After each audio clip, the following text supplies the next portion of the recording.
guys, and welcome to the 27th pick out of my selection of 30 vehicles, which above all others I would love to see feature on Gran Turismo at some future point. And in some of these picks we've got modern cars, in other picks we've got vintage or classic cars.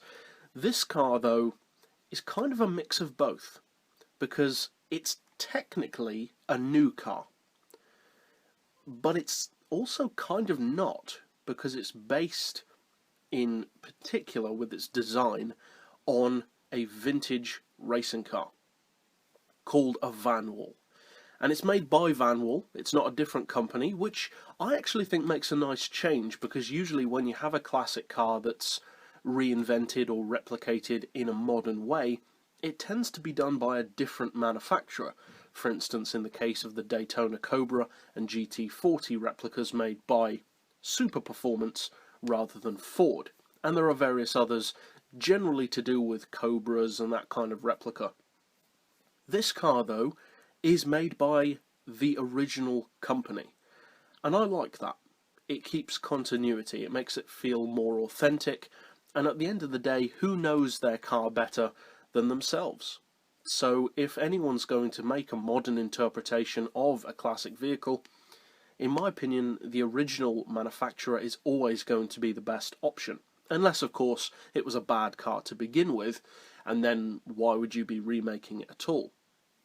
In the case of this car, it certainly was not a bad car originally. It won a manufacturer's Gran Prix title back in the 50s, and this remake is not only one of the coolest single-seater or small track day sports cars that you can buy as far as I'm concerned, but also would make a fantastic rival to a couple of the vehicles that we have already on Gran Turismo. Many of the cars that I want on the game in this series are relatively unique, with not many natural rivals. The Espace F1, for instance, it's very unique. The closest thing that we have to it is pretty much the Suzuki Escudo in terms of how crazy it is, but even then, it's not that similar. This car does have some natural rivals, most notably the Caterham and the light car company Rocket. Those aren't its only rivals, you also have the KTM Crossbow and a couple of others, but it's those primarily, especially the light car company Rocket, which this car would be a very interesting rival to, because it has certain advantages and certain disadvantages. Now, the primary advantage of this car in the small lightweight sports car category is its engine. Usually, small sports cars of a track day or road going nature tend to go for relatively small capacity, high revving engines with not very much torque, and generally not that much power either, because they simply don't need it due to their being so lightweight. Generally motorbike engines, such as in the case of the light car company Rocket and the Caterham. This car, and also interestingly an Australian sports car of a similar nature called the Elfin Clubman, they don't go down that route. Instead of going for ultra-lightweight construction and sacrificing power for the sake of weight and having a smaller engine, this car goes in a more traditional route, a more classic or more vintage route, which, especially in the case of this car, is exactly what you'd want it to do, because at the end of the day, this is not a debuting sports car. It's a replica of a classic vehicle, and you do have to take that into account when you compare it to other vehicles like the light car company Rocket. Because if you compare the two visually, or to vehicles like the Brook RR, they can all appear to be very similar, and you'd expect them to perform and have specs that are very similar, but they don't. Because comparing something like this Vanwall GPR to, for instance, the light car company Rocket, would be like comparing a brand new Nissan GTR to a replica of, say, the 1973 Skyline GTR. Yeah, technically they're both GTRs, but they're as different as they are alike. One is pure performance and modern tech, and the other is not. It's just a replica of a classic vehicle. Likewise with this car, although you may expect it to be blisteringly quick, and it is, that's not really the primary purpose of it. The primary purpose of a car like the Vanwall is nostalgia. It's to modernise a car which people loved back in the 50s and make it accessible to people on the road. And buying this car would be significantly cheaper and significantly easier to use, live with, repair and run than the original Gran Prix version, for obvious reasons. So what's the spec? What do you have to work with in the case of the Vanwall? Well, as the name suggests, it's a V12, and it actually uses a Jaguar V12. You have the option of two engines. There's a 5.3 litre V12 and a 6 litre V12. Now obviously I would rather have the 6 litre version on the game, because if you're going to go, you might as well go all in. And for a car of its type, that is a massive engine. That would make it by far the largest engine vehicle of its type, namely open-wheelers or semi-open-wheeled vehicles on Gran Turismo. 6 litres in such a relatively compact car, especially visually, it looks a lot more compact than it actually is essentially a muscle car in some ways. It's crazy. You're basically driving an engine. There's not much else to it. Very much an overpowered go-kart. The engine produces in excess of 350 horsepower straight out of the box, and the car isn't quite as light as you'd expect. But as I mentioned earlier, some manufacturers go down the route of sacrificing power and capacity for the sake of saving that weight. This car doesn't bother with that.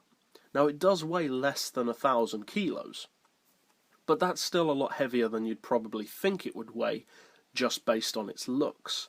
You'd assume that the car would weigh maybe 500 or 600 kilos, but it doesn't. It weighs a lot more than that, primarily due to that big Jaguar V12 engine, which is a very heavy block. And at the end of the day, that engine wasn't designed to be in a lightweight sports car. It was designed to be in a big, luxurious, heavy Jag, and to pull that vehicle down the road accordingly. Put it in a car like this, and even though it's not as light as, say, a Crossbow or a light car company rocket, it's guaranteed to still be extremely fast on Gran Turismo. Now, as far as I'm aware, this has only been featured on a couple of games. I believe it was featured on Test Drive Unlimited as one of the cars that you could unlock, I believe, from finding a number of wrecks around the island. I think it was a DLC version, though, if I remember correctly. And it was featured for sure on Project Gotham. Those games don't really allow you to get the right feel of the car, though. Both games are known for having unrealistic physics. The graphics aren't up to par with, say, Forza or Gran Turismo. And again, as I've mentioned before in the series, you can't tune the cars on that game.